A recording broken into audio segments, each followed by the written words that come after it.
clearly we're looking at a little Slayer match here on Bazaar, one of our new maps.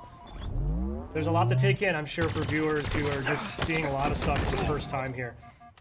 Yeah, I can't remember if we've shown things like the Pulse Carbine being used in first person. I think it was briefly shown in the multiplayer trailer, and I think this is the first time we've shown first-person view of someone walking around in Bazaar. I think it has. We're also right now kind of getting a look at the friend and foe system that we've discussed in some of our blogs in the past. This is kind of moving away from forcing players into red and blue, allows us to kind of maintain that unique armor customization that's become a greater focal point for Halo Infinite. Yeah, and I think this is a pretty good example of that, and I think you're really seeing those colors pop out on the Xbox One hardware. It's great. I think I just noticed a custom skin applied to that AR there that we saw briefly.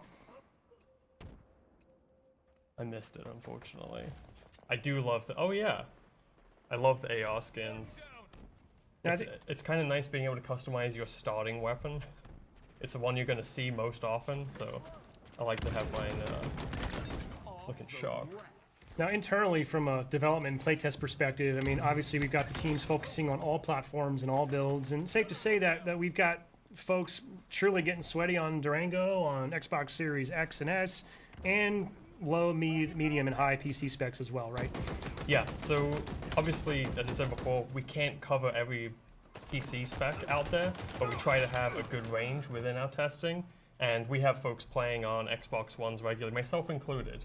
I try and playtest on Xbox One as much as possible, because it's a really important thing for us to support and make sure it's looking good.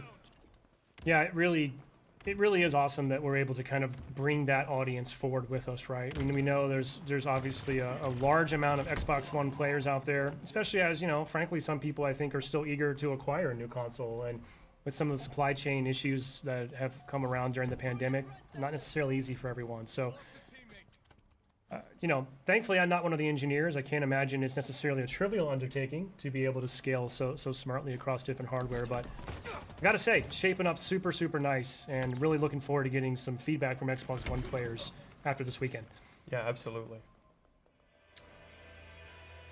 So I think that's going to wrap up that clip that we have. Now we're going to show a little more gameplay here in a bit. We're going to have Tom French, our multiplayer associate creative director, join us. We have another match from Xbox Series X that we're going to get into.